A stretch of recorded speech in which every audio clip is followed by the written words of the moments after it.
guys, I'm Muhammad Usman from VIP Academy. Our today's topic is iscsi. Iscsi is protocol used for storage.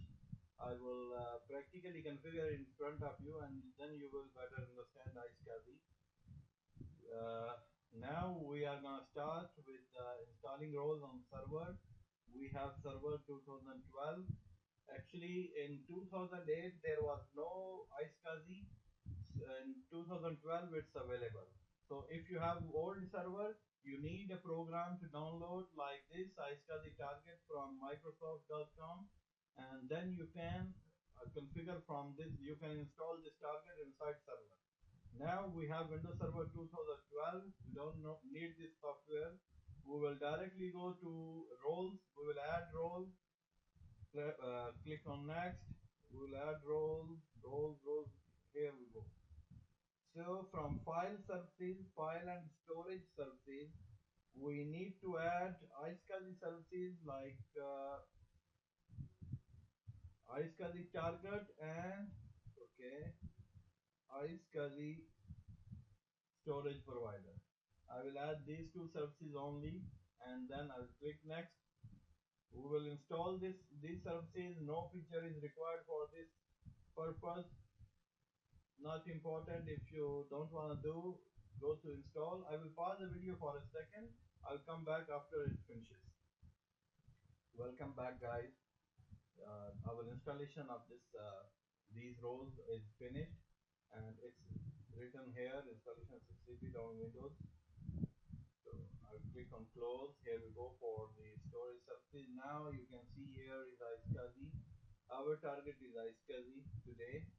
So to create iscsi, I clicked on iscsi and it opened automatically in front of me.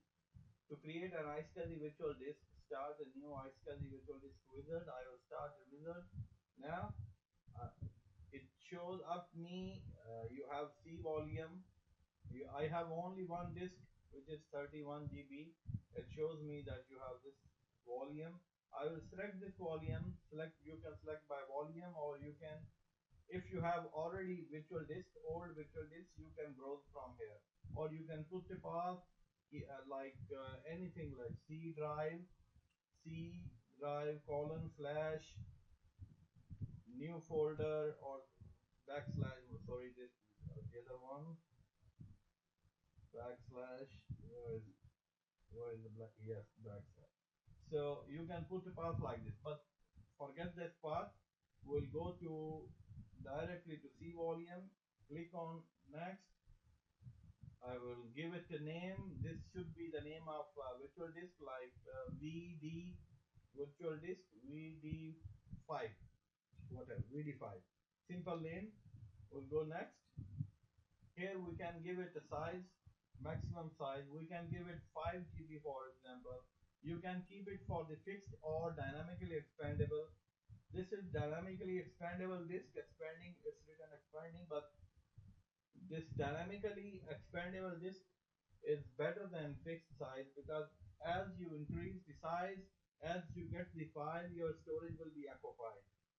Otherwise, in fixed situation, you have one hard disk with 5 GB and which is full on your virtual server. I mean, from 31, 5 is used. But here 5 will not be used. It will be used as per files. As you copy files, it will be occupied. So we will make it expandable and then we'll go next. Here we can create iscsi target. After creating virtual disk, it asks about target. We have two options.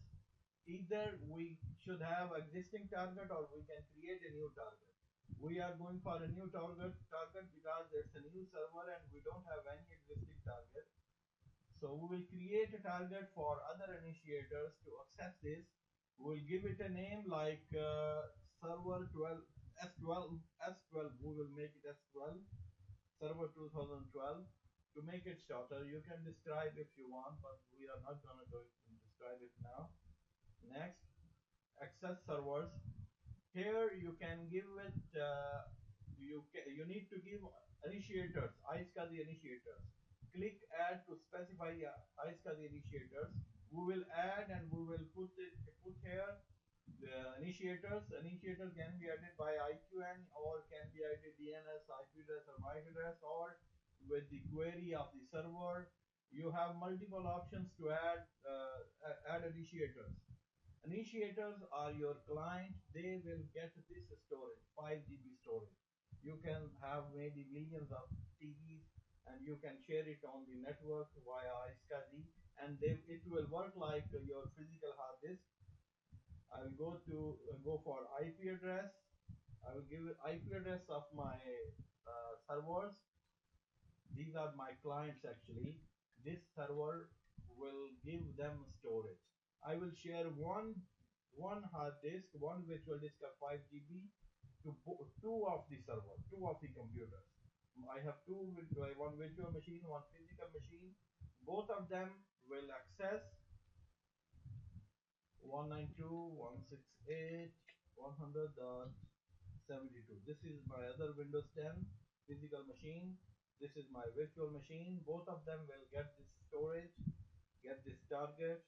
Next, this is my will if I want to enable any kind of authentication for username and password.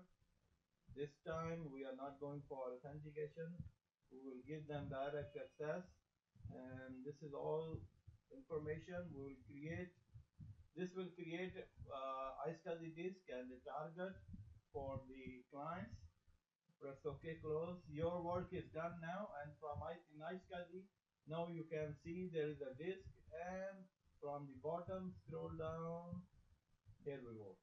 This is our target. So iscsi, this is iscsi target. You can anytime go to properties, add initiators. Initiators are the people accessing this storage for this security, or you can check for if there is any connection or session. You can check that.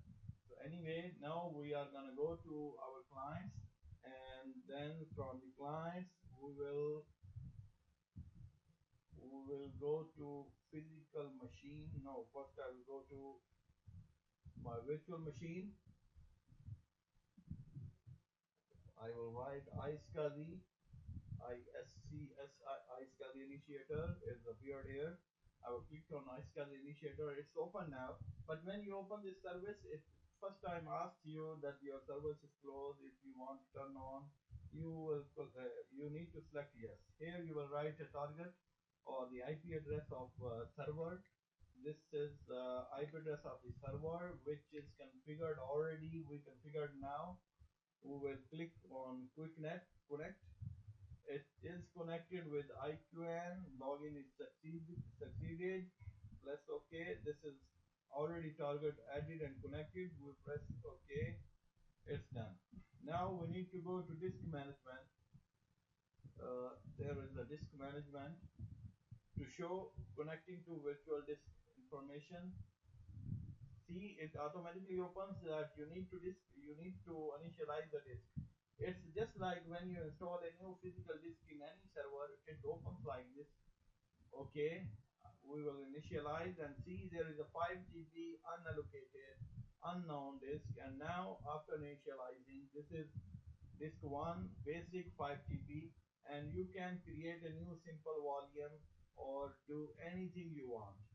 If you can have two targets and two virtual disks, two disks like disk 1 and disk 2, and you can create a mirror volume, you can create a RAID 1 volume, or you can connect them together to make a one big volume, span volume.